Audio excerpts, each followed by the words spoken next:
एक एक जगह जा रहे हैं, और जिस जगह वो पहुँचे रमण ऋषि, अब वहाँ आंसू झरझर बह रहे हैं और वो कहते हैं आ गए आप। तो भोजन लेकर गए, दवाइयाँ लेकर गए, उनके घाव साफ कर रहे हैं, उनको पट्टी बांध रहे हैं, और उधर वो जैसे पट्टी बंध गई दोनों हाथ ऐसे जोड़ गए, ऐसे बोल रहे हैं भगवान आ गए, भगवान आ गए, भगवान आ गए, ऐसे बोल रहे हैं। आप आए आराम मिल गया, आप आए आराम मिल गया। और इस समय जैसे रमण ऋषि उनकी तरफ देख करके आंखें बंद करके आकाश की तरफ हाथ जोड़कर कहते हैं मेरे प्यारे प्रभु करुणावान दया निधान भगवान, इनके कर्मों को मत देखिए, इन पर अपनी कृपा कीजिए, ये भी आपकी संतान है। और उनको अपने अंदर उजाला महसूस हो और वो प्रकाश वो उनकी तरफ फेंके, और आनंदित होकर जब खड़े रहे और थोड़ी देर ऐसे ध्यान करते करते जैसे बाहर निकलने लगे तो उनको बोल कर जा रहे बाबा ठीक हो जाओगे, ठीक हो जाओगे। वो कह रहा है, वो बोल रहा है तुम ठीक हो जाओगे। अब वो पादरी खड़े खड़े देख रहे हैं, पूछ रहे हैं दर्शन हुए? बोले बस ऐसा ही दिल लेकर सेवा करके, सेवा में रस लेकर के देख, मुझे होते हैं तुझे भी होंगे। और उसके बाद उन पादरियों ने कहा कि ज्ञान की सेवा की बातें करने वाले तो बहुत देखे, भगवान को इस तरह से अनुभव करने वाला व्यक्ति देखकर, ये ऋषि देखकर आज हम बहुत गदगद हैं। सेवा का रस जिंदगी में आ जाए साधारण बात नहीं है, और उसके लिए कड़वाहट पीनी पड़ती है। न जाने कितने कितने लोग मूर्ख बताते हैं, बुद्धि खराब है, कहां किस चक्कर में लगा हुआ है आदमी, अपना टाइम खराब कर रहा है। क्या क्या बोलने के लिए लोग खड़े होते हैं, और उसके बाद भी सारी बातें सुनने के बाद भी उसके अंदर रस बना रहे कि हाँ मुझे सेवक बनने का भगवान ने मौका दिया है, अपनी सेवा में स्वीकार किया है, ये मेरा सबसे बड़ा सौभाग्य है। तो कहा दक्षस्य चित्तिम, महान कर्तव्य कर्म करने की दक्षता जीवन में आ जाए और उसमें रस पैदा हो जाए कि प्रभु ये कृपा हम सब पर करो, श्रेष्ठ धन देना, और श्रेष्ठ धन के साथ प्यारे परमेश्वर मुझे वो शक्ति दो कि मेरे लिए जो करणीय कर्तव्य हैं उनको रस लेकर के मैं कर सकूं। सुभगत्वम, और सौभाग्य वृद्धि करने वाला ऐश्वर्य दो, ऐसा धन ऐश्वर्य जो मेरा सौभाग्य बढ़ाता रहे। जिनके घरों में ऐसा सौभाग्य वाला ऐश्वर्य है, दिनों दिन आप उनको बढ़ता हुआ तरक्की करते हुए देखते हैं।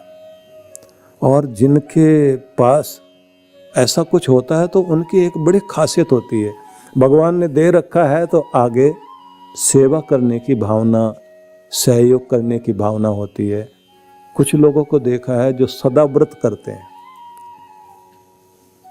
सदा व्रत उनका होता है जिसमें कहते हैं मेरी तरफ से ये अन्न क्षेत्र मैं बना रहा हूं, कोई भी आए जाए भोजन करके जाए। बड़ी सुंदर भावना है। विवाह संस्कार होता है तो उसमें मधुपर्क हाथ में लेकर के जो है वर 3 बार ऊपर की तरफ छींटे लगाता है। उसका मतलब दाएं बाएं ऐसे छींटे लगाने के बाद भूमि पर लगाया, ऊपर भी लगाया, तो वो छींटे लगाने का मतलब होता है कि मेरे आस पास आगे पीछे कोई भी भूखा हो और मैं गृहस्थ व्यक्ति हूँ या गृहस्थ में प्रवेश करने जा रहा हूँ, तो मेरा कर्तव्य है कि मैं खाने से पहले आसपास भूखे को खिला सकूं। और यहाँ तक कि एक छींटा ऊपर लगाते हुए बोलता है कि ऊपर से उड़कर कोई पंछी भी मेरे घर की छत से जा रहा हो तो वो भी भूखा ना जाए। भगवान मुझे वो सामर्थ्य, इसलिए तो कुंडों में पानी रखने का और अन्न जल अपने छतों पर रखने की व्यवस्था पुराने लोगों ने की हुई थी। घर के बाहर गौ ग्रास, कहीं कोई भी जीव जंतु हमारे आसपास है, सबके लिए हम अपनी तरफ से कोई भेंट दे सकें। और भोजन पका है तो उसमें से भी कुछ छोटा सा भाग मीठा लगाकर, घी लगाकर अग्नि को अर्पित कर सकें, और तब हमारा पवित्र भोजन जो है वो हम खाएं। ये एक भावना, उसे कहा गया है कि पवित्र धन और ऐसा सौभाग्य देने वाला धन कि कमाऊं और खिला करके खाऊं, मांग कर ना खाऊं, हाथ फैला करके ना खाऊं। सोच कर देखिए, भगवान ने जितने भी जीव जंतु बनाए हैं उनकी रीढ़ और आपकी रीढ़ में बहुत अंतर रखा है। आपकी रीढ़ की हड्डी सीधी ऐसे है और उसके ऊपर आपकी गर्दन टिकी हुई है। पशु पक्षी कीट पतंग सब की आड़ी रीढ़ है। गर्दन झुका के खाओ,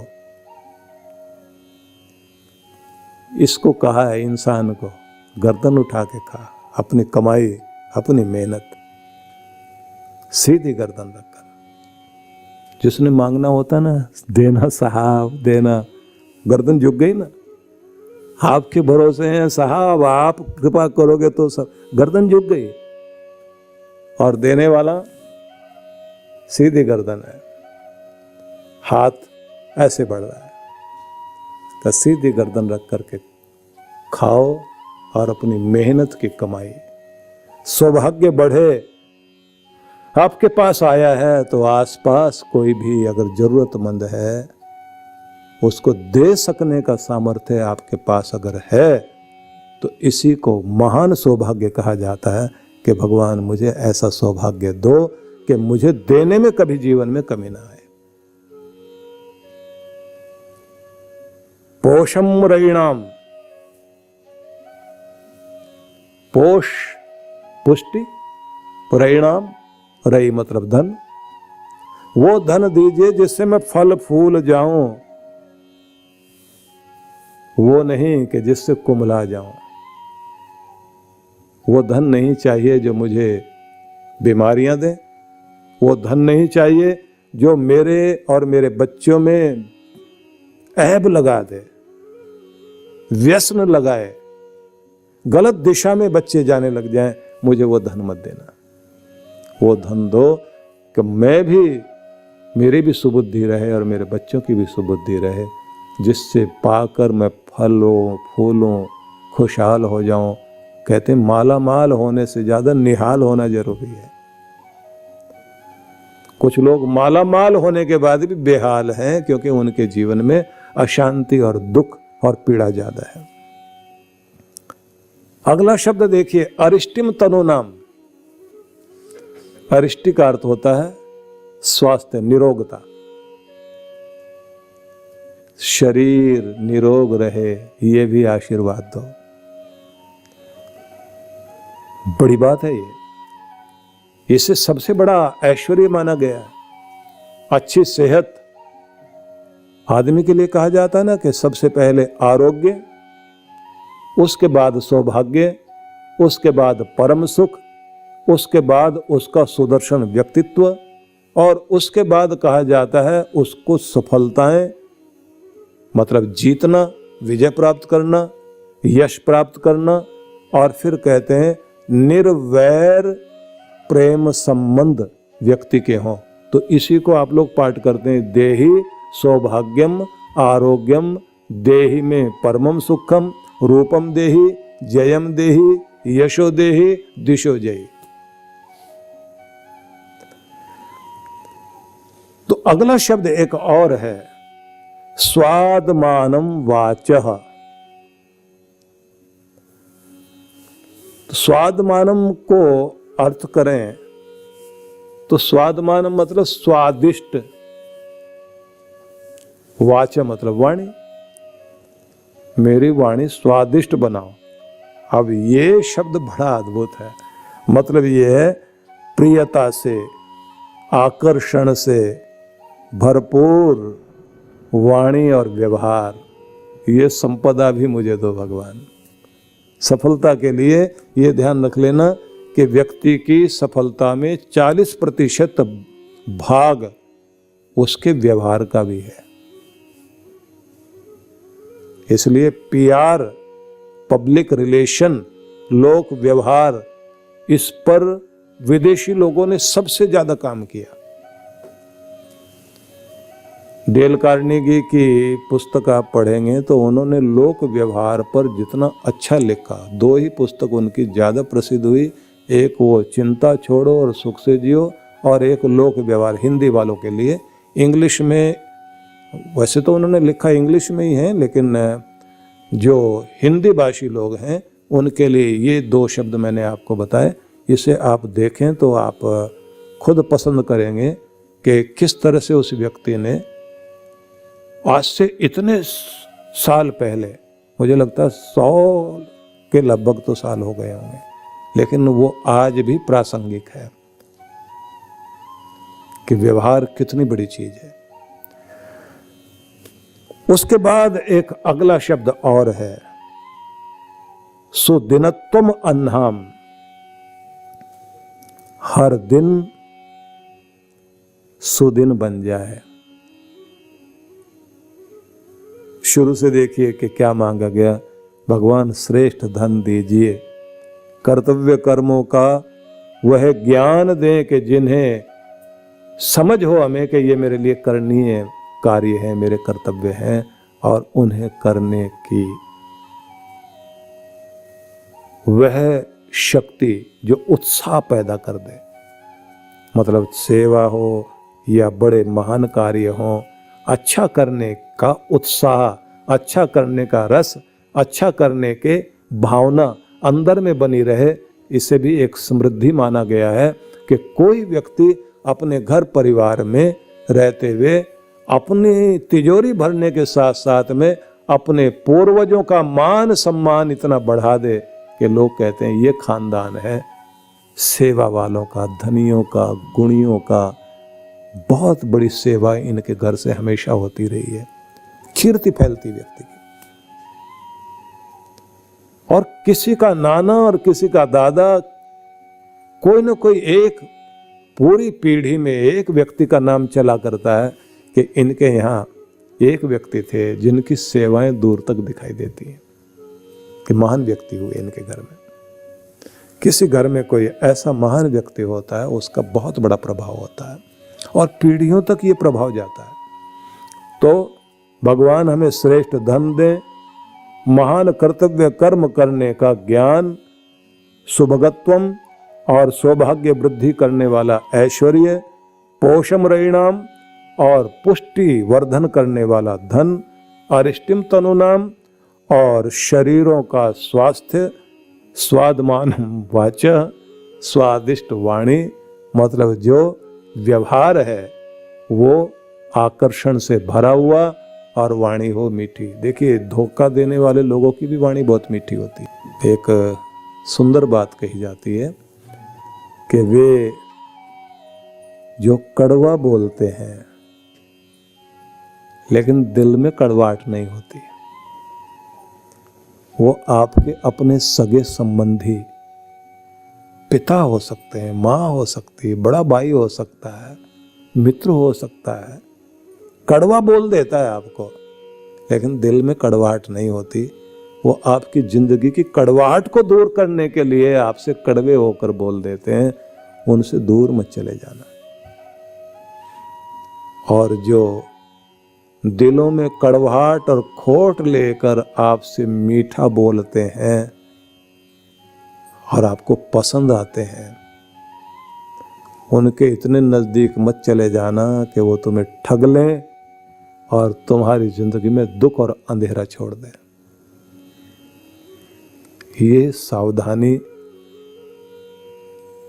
हर आदमी प्राप्त नहीं कर पाता क्योंकि समझ ही नहीं होती। जितना बड़ा आदमी उतना ज्यादा चापलूसी पसंद होता है और उसके आसपास चापलूसी करने वाले लोगों का जमघट होता है। और वो जो बटरिंग करते हैं इतने ढंग से करते हैं और ऐसी बटरिंग करने के तरीके होते हैं। तो सार में फिर सुन लीजिए कि प्रार्थना क्या करनी है।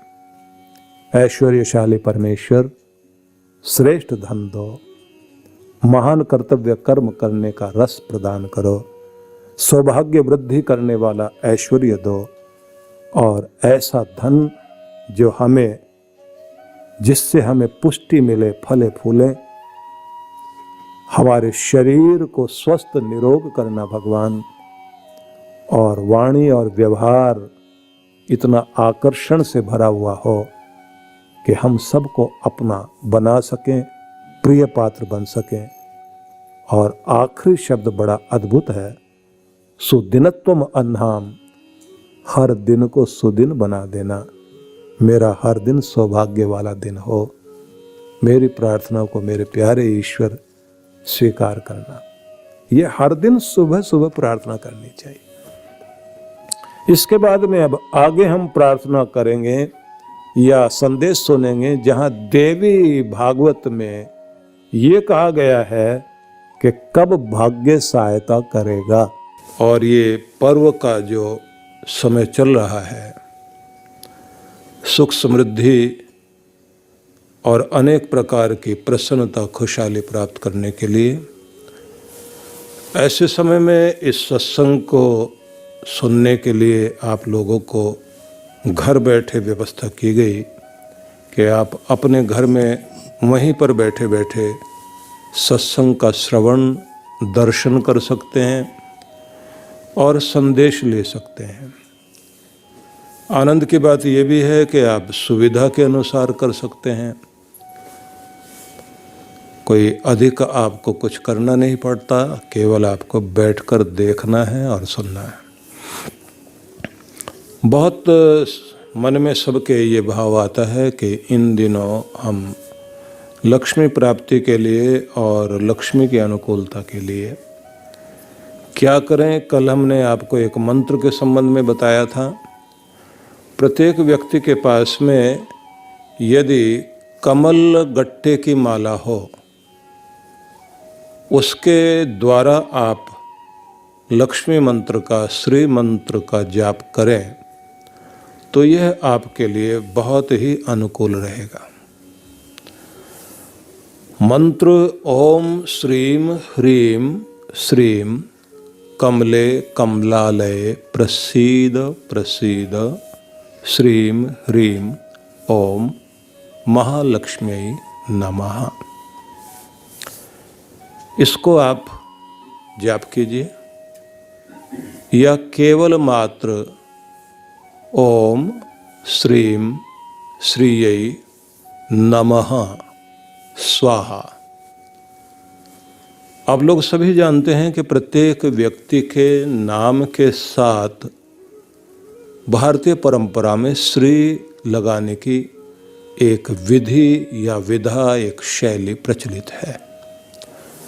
महिलाओं के लिए श्रीमती लगाया जाता है और श्री संपदा, शोभा, सुख समृद्धि का यह वाचक ही नहीं है, यह उसका स्वरूप है।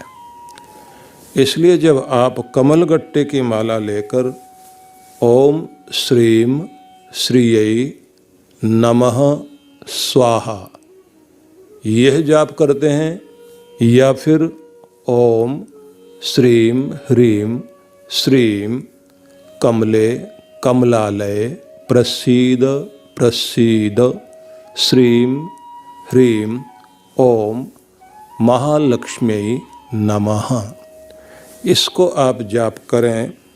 और हो सके तो अपने पास गणपति भगवान और महालक्ष्मी की चांदी की मूर्तियां रख लें और कमलगट्टे की माला से आप जाप करें। और जिस आसन पर आप बैठें तो वह आसन आपका, यदि लाल आसन है या पीत आसन है तो वह आपके लिए अधिक अनुकूल रहेगा। आनंद की बात यह है कि जब आप इस प्रकार से जाप करें तो एक दीप भी जला लेना चाहिए। पूर्वाभिमुख होकर के बैठें पूर्व की ओर, और आप उत्तर की ओर भी मुख करके बैठ सकते हैं। हमारी परंपरा में ये कहा गया है, महर्षि मनु ने जो उद्घोषणा की, नो तिष्ठति यह पूर्वाम नोपास्ते यस्तु पश्चिमाम सह शूद्रवत बहिष्कार्य सर्वस्मात् द्विज कर्मणः। यदि कोई व्यक्ति संध्या वंदन नहीं करता है, पूर्व की ओर मुख करके वंदन नहीं करता, पश्चिम में जाते हुए सूर्य से प्रेरणा नहीं लेता, ऐसा व्यक्ति जो अपने समस्त कर्तव्य कर्मों से विमुख होकर जीवन जीता है, कहते हैं समाज में ऐसे नास्तिक व्यक्ति से अपने आप को दूर रखना चाहिए। अर्थात प्रत्येक व्यक्ति को चाहिए कि ईश्वरीय कार्य से भी जुड़ा रहे और ईश्वर की आराधना से भी जुड़ा रहे। पूर्वाभिमुख होकर बैठने की बात तो अधिकांश रूप से कही जाती है। इन दिनों में श्री यंत्र की भी पूजा की जाती है और श्री यंत्र की स्थापना भी की जाती है। आदि शंकराचार्य ने जब कैलाश मानसरोवर तट पर बैठकर साधना की थी, तो उस समय उनको अपनी साधना में भगवान शिव के जब दर्शन और उनकी अनुभूति हुई, तो उन्हें कैलाश शिखर की एक प्रतिकृति के रूप में सुमेरु वाला श्री यंत्र अनुभव में आया और उसके बाद उन्होंने उसको रेखांकित किया और वह सभी स्थानों में अब सब लोग पूजते भी हैं कि श्री यंत्र अपने घर में आप स्थापित करें और उसकी विधिवत पूजा करनी चाहिए। श्री यंत्र के संबंध में एक पूरा प्रवचन मैंने पिछले दिनों दिया था, जिसको आप लोग YouTube पर जाकर देख सकते हैं, जिससे आपको अधिक सुविधा हो सके। ये भी एक बात और विचारणीय है कि जैसे दक्षिण भारत में ये बात प्रचलित है कि माता लक्ष्मी जब एक बार रूठकर और वह वैकुंठ में चली गई, तो उसके बाद धरती धाम पर रहने वाले लोगों के लिए जब सभी लोग श्रीहीन हो गए और उनके जीवन की सुख संपदा चली गई, तो ऐसा भी वर्णन आता है कि उस समय देव लोग सभी के सभी निराश होकर अनेक प्रकार से स्तुति करते रहे, लेकिन जब किसी भी प्रकार से उनकी स्तुति सफल नहीं हुई और लक्ष्मी माता प्रसन्न नहीं हुई, तो उस समय वो अपने देव गुरु बृहस्पति के पास पहुँचे। बृहस्पति के पास जाकर उन्होंने निवेदन किया कि हम इस समय बहुत निराश हैं, क्योंकि पूरी पृथ्वी से लेकर के देवलोक तक सब जगह श्रीहीन हो गए हैं लोग, क्योंकि लक्ष्मी माता कुपित हैं। तब उन्होंने ये कहा कि ये ध्यान रखना कि यदि लक्ष्मी माता को प्रसन्न करना चाहते हैं, तो उसके लिए एक सुंदर तरीका है कि तुम श्री यंत्र की स्थापना करो। और जिस दिन उन्होंने कहा था कि श्री यंत्र की स्थापना करो, और जिस दिन वो स्थापित करके देवताओं ने पूजन करना शुरू किया, तो वो दिन था त्रयोदशी, कार्तिक त्रयोदशी, जिसको आप बोलते हैं धनतेरस। और उसके बाद में श्री यंत्र का पूजन जैसे ही शुरू हुआ और स्तुति के मंत्रों का पाठ हुआ, तो कहते हैं कि आधे में ही लक्ष्मी माता प्रकट हो गई। इसलिए तिरुपति बालाजी का जो वेंकटेश भगवान का मंदिर है, उसको भी श्री यंत्र पर ही स्थापित किया गया था।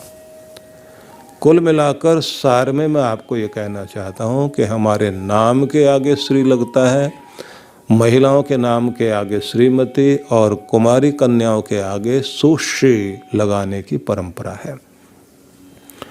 भगवान शिव ने जब माता पार्वती ने उनको ये प्रश्न किया था कि विश्व का सार तत्व आप हमें बताइए, तब उन्होंने मिट्टी पर रेखा चित्र बनाकर जो यंत्र बनाया था वो भी श्री यंत्र, और जहाँ पर बनाया था उस जगह को हम लोग कश्मीर में श्रीनगर के नाम से जानते हैं। सार ये हुआ कि प्रत्येक व्यक्ति को इन दिनों लक्ष्मी माता की वंदना, उनकी स्तुति, उनका पूजन अर्चन के साथ में अगर यजन भी कर सकें तो बहुत अच्छा है।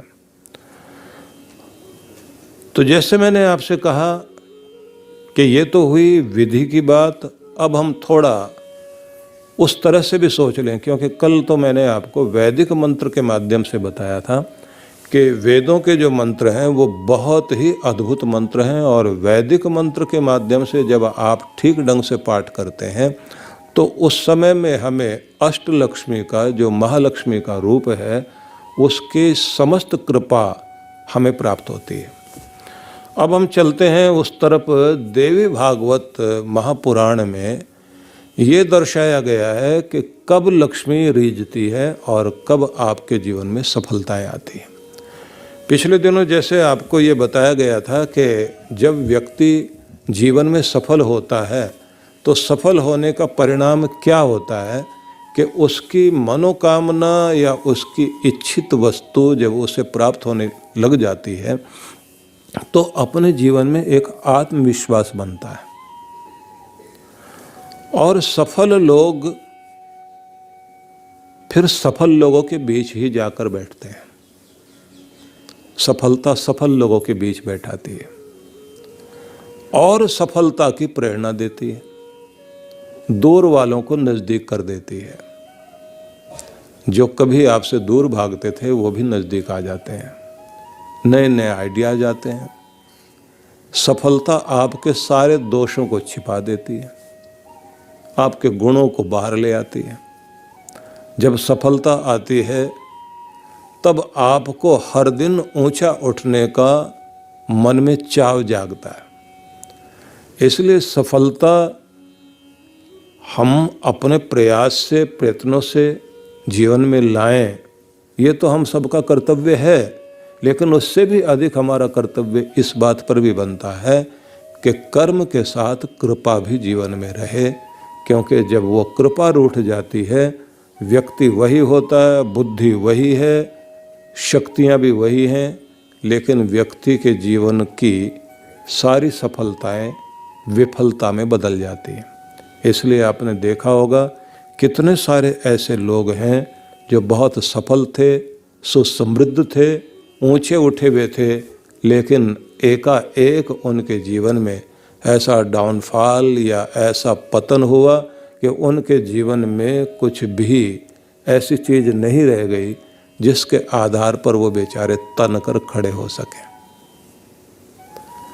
यद्यपि प्रत्येक व्यक्ति के जीवन में 3 बार ऐसे अवसर आते हैं जब व्यक्ति बहुत बड़े दुर्भाग्य का सामना करता है, और 3 ही बार ऐसा सौभाग्य का अवसर भी आता है जब वो अगर चूक ना जाए तो शिखर पर पहुंच सकता है।